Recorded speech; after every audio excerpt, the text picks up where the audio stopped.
महाराज माफ करना, हम कैसे विश्वास करें कि भागवत सुनने से मुक्ति हो जाती है? इसका कोई प्रमाण है? आज आप किसी से कहो कि तू कथा करा, तो पहले कहेगा कथा कराने से फायदा क्या होगा वो बताओ। अगर कुछ फायदा हो तो कराएं, नहीं तो काहे को झंझट में पड़े। तो वही बात नारद जी ने कही कि आप कह रहे हो कि कथा सुनने से तरुणता आ जाएगी, आनंद आ जाएगा, पर कैसे? तो प्रमाण दीजिए। तो सनत कुमार प्रमाण दे रहे हैं, सूत जी प्रमाण दे रहे हैं कि एक बार एक राजा था, बड़ा ही सुंदर, कि तुवंगे भद्रा तटे पूर्वम भूतपत्तिनोत्तमम् यत्र वर्णा स्वधर्मेण सत्य सति कर्म तत् परम्। तुवंग भद्रा नदी के किनारे एक आत्मदेव नाम के ब्राह्मण रहते थे। बड़े परम सुशील, तपस्वी, तेजस्वी, यशस्वी, गोविंद की पूजा करते थे। पर उनकी एक पत्नी थी, उन पत्नी का नाम था धुंधली, जो कभी भगवान का नाम नहीं लेती। जब तक एक बार झगड़ा ना कर लेना किसी से, तब तक तो पानी भी ना पचे। कुछ लोग होते हैं ना, अपने घर में काम पड़ा रहे पर दूसरे के यहाँ जाके जरूर इधर उधर की इधर उधर, क्योंकि उनका स्वभाव है। गोविंद का गुणगान नहीं करेंगे, अगर फ्री हैं तो भगवान का नाम लो, पर नहीं। अब धुंधली जी के यहाँ बेटा नहीं, कोई संतान नहीं हुई तो दुखी। घर में एक तुलसी का पेड़ लगाया तो पेड़ भी सूख गया। अब गाय लेके आए तो गाय भी बांझ। फलदार पेड़ लगाया तो फल भी नहीं आते, तो मन में चिंता हुई। एक दिन आत्मदेव जी महाराज आ रहे हैं, तो आत्मदेव जी से कहा कि हमारे घर में तो बेटा नहीं है, तो हमारा जीवन तो बेकार है। तो आत्मदेव जी को भी ऐसा लगा। आत्मदेव जी गए, नदी के किनारे बैठे और बोले बेटा नहीं है तो मर जाना ही अच्छा है। तो भगवान संत के रूप में प्रकट हुए और पूछा, आत्मदेव किस लिए दुखी हो, काहे को बैठे हो? बोले महाराज माफ करना, मेरे घर में बेटा नहीं है। भगवान बोले आत्मदेव, अगर हमारे घर में पुत्र ना हो तो हम 1 साल रोएंगे, 2 साल रोएंगे, ज्यादा से ज्यादा 10 साल रोएंगे, फिर रोना बंद कर देंगे। भगवान की इच्छा नहीं हुआ। अगर बेटा पुत्र होके कुपुत्र हो गया ना तो पूरी जिंदगी रुलाएगा।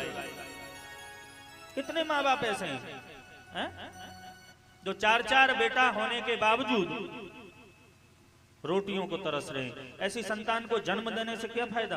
जो अपने माँ बाप की सेवा ना कर सके, बुढ़ापे में माँ बाप का ध्यान ना रख सके, ऐसी संतान को जन्म देने से कोई फायदा नहीं। इससे अच्छा तो बांझ रहे ना, वो ज्यादा बढ़िया। गोस्वामी जी ने रामायण में कहा है,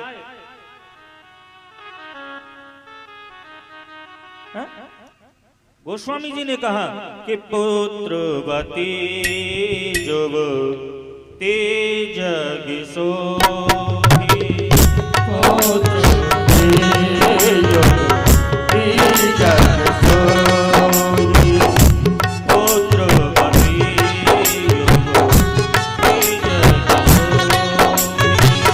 सोही, तेजग सोही। रघुपत भगत जास सूति होई,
रघुपत भगत जासु सुत हो। ऐसे बेटा को जन्म दे कि जो भगवान की सेवा करे, बुजुर्गों की सेवा करे, धर्म कार्य करे, अपनी संस्कृति की रक्षा करे। ऐसे बेटा को जन्म दे। अब आत्मदेव जी तो मानने को तैयार ही नहीं है? निर्मल मन जन सो मोय पाबा। गोविंद की भक्ति दिखावे से नहीं होती है भैया। आप 56 भोग लगाओ कि मंदिर को सजाओ और भगवान आ जाएं, वो निश्चित नहीं है।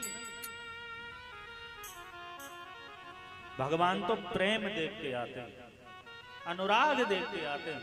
वो तुम्हारे वैभव को नहीं देखेंगे, वो तुम्हारे अंदर के मन को देखेंगे। अंतःकरण कितना शुद्ध है। एक बार की बात है, एक बार एक धनाढ्य सेठ जी के यहाँ एक बालक ने जन्म लिया। बालक थोड़ा सा बड़ा हुआ। अब बड़ा हो गया तो उसमें एक आदत थी कि वो खाता बहुत था। 10, 20, 50 रोटी खा जाता था। अब घर में एक दिन खिलाई, महीना खिलाई, 2 महीने खिलाई। अब घर वाले भी परेशान हो गए, इतनी भोजन करते हैं, इनके लिए रोजाना कहां से आएगा। तो पिताजी ने कहा जाओ तुम कहीं चले जाओ। अब वो बेटा चल दिए। अब चले, जब जंगल में चले आ रहे तो उन्होंने देखा कि एक महात्मा जी बैठे। अब महात्मा जी आराम से बैठे और थोड़े हष्टपुष्ट थे। तो उसने मन में विचार किया महाराज हष्टपुष्ट हैं तो खान पान भी अच्छा ही लेते होंगे। तो जाके दंडोत प्रणाम किया। और जब दंडोत प्रणाम किया ना तो 2-4 चेला और निकल आए, वो महाराज से भी ज्यादा हष्टपुष्ट। तो वो अपने मन में विचार करने लगा कि यहाँ तो अच्छा ही भोजन पानी होगा। तो पूछने लगा महाराज हम यहाँ रहना चाहते हैं, बताओ हम क्या करें। अब महाराज बोले कुछ नहीं करना है, बस भगवान का नाम लो और भोजन करो। तो बोले ठीक है महाराज हम यहीं रहेंगे। अब चकाचक भोजन करें और चकाचक परमात्मा का नाम ले। दीक्षा ले ली, वैष्णव हो गया। पर एक दिन उसने देखा सुबह सुबह में कि चूल्हे नहीं जल रहे। अब चूल्हे नहीं जल रहे तो चिंता होने लगी कि चूल्हे नहीं जल रहे। महंत जी के पास में गया, महाराज आज कैसे चूल्हे नहीं जल रहे हैं, क्या बात है। महंत जी बोले अरे अरे तुम्हें पता नहीं है। बोले नहीं महाराज। बोले आज तो एकादशी है और हम वैष्णव हैं, एकादशी के दिन भोजन नहीं बनेगा। वो बोला महाराज अगर हम व्रत रहे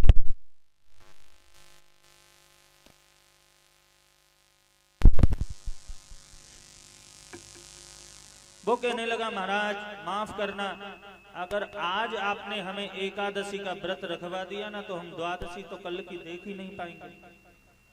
हमारा तो आज ही हरिओम तत्सव हो जाएगा महाराज। बोले आप हमें व्रत रहने दो और चेला है ना उनको रखवा। तो महंत जी बोले देख बेटा आश्रम में तो भोजन नहीं बनेगा, तुम ऐसा करो तुम्हें बनाना खाना आता है बनाना कुछ। वो कहने लगा मरता क्या नहीं करता, बना ही लेंगे जैसा बनेगा वैसा। आटा दाल चावल गुड़ घी कुछ लेके चलने लगे।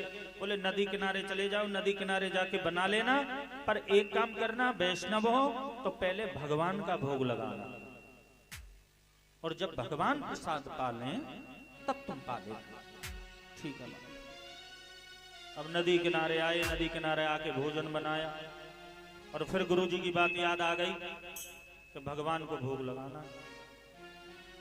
आंख बंद करके भोजन की थाली रख के बुलाने लगा, आओ प्रभु। कि राजा राम आइए, सीता राम आइए, मेरे भोजन का भोग लगाइए।